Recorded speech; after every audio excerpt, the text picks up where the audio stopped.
खातिर। अब्दुल जी, आज का पेपर कैसा था? ओवरऑल देखने जाए तो अच्छा था। इन कंपेरेटिवली जो केस लो वगैरह थे वो अनएक्सपेक्टेड 3-4 पूछे थे। बाकी नए एक्ट्स के प्रोविजंस ज़्यादा थे और पुराने एक्ट्स का थोड़ा रेलेवेंसी कम था यानी। और इसके अलावा जीके भी सही था, रीजनिंग भी एंड मैथ्स। और थोड़ा तो वो तो रहता ही, पार्ट सी तो थोड़ा हमेशा ही रहता है। एक्सपीरियंस कैसा रहा? It was easy, Overall- moderate और टफ? Overall moderate. ओके। कैसा रहा? अच्छा एक्सपीरियंस था, पेपर इजी था, easy to moderate. Easy to moderate मतलब जीके एंड मैथ जैसे नॉन लीगल सब्जेक्ट के क्वेश्चन कैसे थे? टफ या इजी थे, मतलब बेसिक जो एलिमेंट्री मैथ्स वगैरह रहता है वो सब भी आया था। जीके भी नॉर्मल, अगर like day to day newspaper पढ़ो तो उस हिसाब से आया था। અને આમ આઉટ ઓફ ધ બોક્સ કોઈ ક્વેશ્ચન્સ તમને લાગ્યા હોય? આઉટ ઓફ ધી બોક્સ તો ન કહી શકાય. જે પેપર હતું એના રિલેટેડ જ ક્વેશ્ચન હતા. જેમ કે સુપ્રીમ કોર્ટના લેટેસ્ટ જજમેન્ટ હતા 2026ના મોસ્ટ ઓફ. એક જ જજમેન્ટ હતું જે લેન્ડમાર્ક હતું કેશવાનંદ ભારતી, બાકી કોઈ નહોતા. બાકી હાઈકોર્ટ રિલેટેડ ક્વેશ્ચન્સ છે કે હાઈકોર્ટના રૂલ્સ કયા પ્રોવિઝનમાં છે બીએનએસએસમાં, એવા હાઈકોર્ટના સ્પેસિફિક ક્વેશ્ચન્સ વધારે હતા.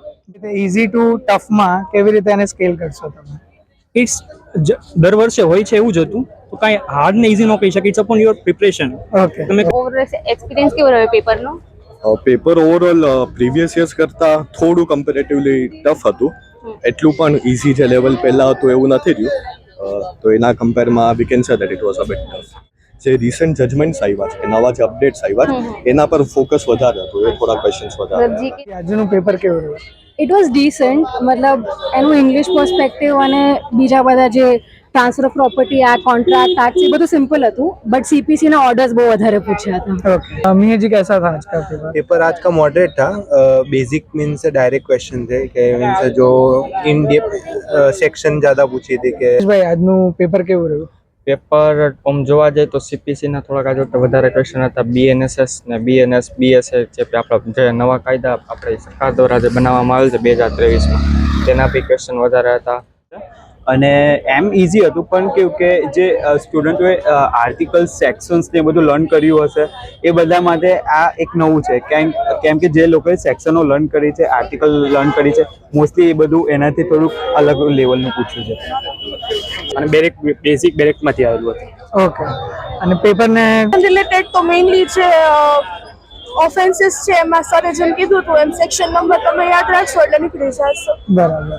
ને કેવું રહ્યું આજનું પેપર? પેપર તો ઇઝી હતું, એટલું બી ટફ નહોતું, મોડરેટ હતું કે કરી શકીએ આપણે. અને આઉટ ઓફ ધ બોક્સ કોઈ ક્વેશ્ચન આપને એવો લાગ્યો હોય? લેટેસ્ટ જજમેન્ટ અને એ હતું ને ઇન્ડેક્સ ઉપર વધારે ફોકસ હતું. કોઈ એક પર્ટિક્યુલર સબ્જેક્ટ લીધો હતો, જેમ કે સીપીસી ઉપર વધારે ફોકસ હતું એમ. ઓકે. અને એવરેજ રહ્યું, આમ સારું છે, એમ કે આમ જો વધારે ફોકસ સીપીસીમાં ને એમાં હતું તો સારું રહ્યું આમ તો પેપર. પણ વધારે કોમ્પ્યુટરના ક્વેશ્ચન્સ વધારે હતા અને લેટેસ્ટ જજમેન્ટ હતા. લાઈક સીપીસીમાં સેક્શન એન્ડ ઓર્ડર્સ કર્યા હતા, બટ અંદર રૂલ એ પૂછી લીધા. એક્સપેક્ટેડ કર્યા હતા સેક્શન્સ રિલેટેડ, એ બધું વધારે નહોતું, એટલે લાઈક કન્ફ્યુઝિંગ થોડું હતું. अच्छा ऑर्डर्स ज़्यादा पूछे थे और तो कुछ नहीं, बट ठीक रहा पेपर। ઓકે. और જે ઓર્ડર છે સીપીસીમાં એ થોડા ટફ હતા સોલ્યુશન માટે, બાકી ઓકે હતું. Okay, thank you.